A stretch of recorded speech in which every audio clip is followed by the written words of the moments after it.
Journey, reflection, and meaning. When I was asked the question, why did you decide to take up martial arts? The typical cliche answer would be, because I watched The Karate Kid. Sure, there's some part of me that wanted to break some ice blocks. Sure. I first started my martial arts journey at 14 with karate. When I reflect back, I wish I was given the opportunity or allowed to start sooner. Unfortunately, I've had a lot of ups and downs since my parents' separation at 5 years old. I was also bullied profusely both at school and at home, which didn't help my mental health growing up. I used to do any sport I could when I was younger.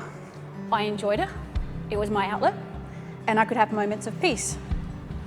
One day I asked my dad and stepmom if I could do karate. The answer was a resounding no. I wanted to do something different, independent of my twin sister and other siblings. By the time I turned 13, I decided to, or tried to, break away from the family dynamics and live with my mum. This meant a new school and a new environment. I was devastated to learn that my sister and stepbrother were subsequently allowed to do karate. I felt about 2 inches tall. Once I started karate, things started to change. I finally managed to do so much better mentally and became virtually a straight A student in high school. Not only that, it taught me aspects of respect, discipline, and focus. I enjoyed demonstrating my understanding of pattern recognition with katas and how to apply them to real life situations. Unfortunately, due to my studies, I had to give up karate, and it would be several years before I took up martial arts again. During those few years, I went through another period of time where I struggled and couldn't see much of a future. It certainly took a while, but I managed to get my mental and physical health back on track. Around that time, I also took up Muay Thai. This was a long time ago now. I tell you what, I got fit very quickly. It was different to karate. It wasn't so rigid. Eventually, I lost the enjoyment of Muay Thai when I kept getting hurt, and I felt like I was just another number to the club. I felt that I didn't have the support I needed to cope. In the end, I thought, what was the point in doing something if it was just to get hurt or to be told to just get over it? So I decided it was time to go. When I turned 23, I suffered a nasty hip injury which required surgery. At this point, my back problems became much more prominent. It was also here I decided to change my career path. School teaching didn't feel right for me.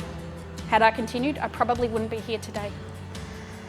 I eventually became an exercise physiologist and with high honours and amongst the top 100 students across the university for 2 years running. June 2014, I came across Kali Sikaran by accident. I popped by AMAF one Thursday night to have a look. There I had my first conversation with Guru Mike. I saw on the program that there were sticks involved. Where's Ollie? No, it wasn't some sick fascination with weapons. I like the flow and patterns that martial artists produce, hence the art itself as opposed to the sport that I felt that I experienced with Muay Thai. And so, the next week I began my journey at AMAF. I thought to myself, this is interesting. I feel comfortable here. I watched the grading towards the end of June and observed the higher ranks progress.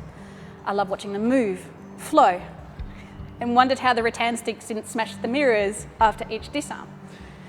If there's anything you learn in any martial arts journey, is never break the mirrors. On reflection, I definitely made the right choice. I got to phase 3 by August 2015 and achieved grading of the day for phase 1 and again for 2 in April. I wanted to push for phase 4 in December.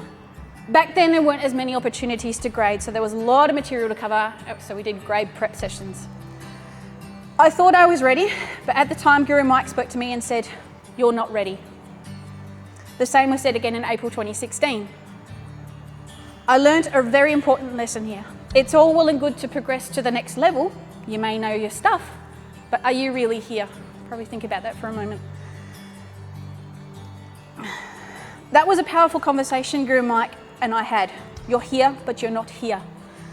I was physically attending classes, but mentally, spiritually, and emotionally, I wasn't present.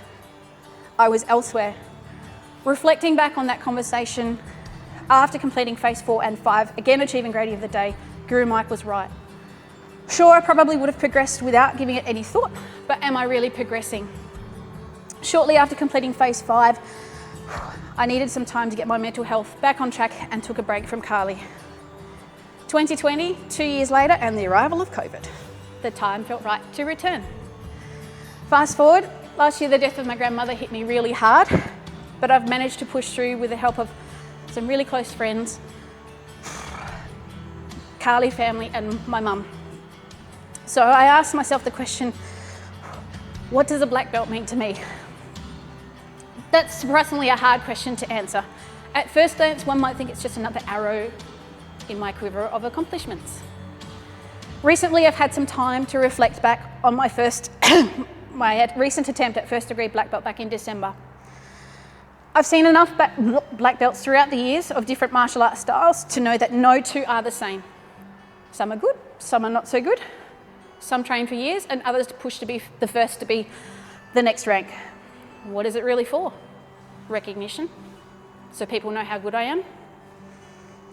The people who matter already know how good or not so good I am, or they will know moments after they start training with me. It's hard to describe. For me, right now, it's a deep yearning that's just within my grasp, but hasn't been quite there yet. I've done several martial arts styles over the years and never attempted or had the opportunity to go for my black belt. Mum said that not many people get that opportunity. That's an achievement in itself. It's a goal that I have had and never thought I would get after suffering my hip injury and continuing back problems. It's a mark of determination in fighting my own battles, facing my demons, and pushing myself. It's also a symbol of continued learning and development. I'm sure that when I go for my black belt again, it's today, that the quality of my test will be different in comparison to my first attempt. I hope it, I hope it will at least be a more mature demonstration of knowledge, skill, and fitness. Both Guru Mike and Mum discussed the importance of this test is what I get out of it, particularly in life, what I take away from it myself. I think the most important thing about training for and waiting on this test will give me a better understanding of my worth and value. Earning a black belt is not necessarily about earning it at all, but more about moving on to a different stage of learning. This next stage of training is in all practical purposes about getting a belt, but it's really about going through a doorway that's marked by the belt.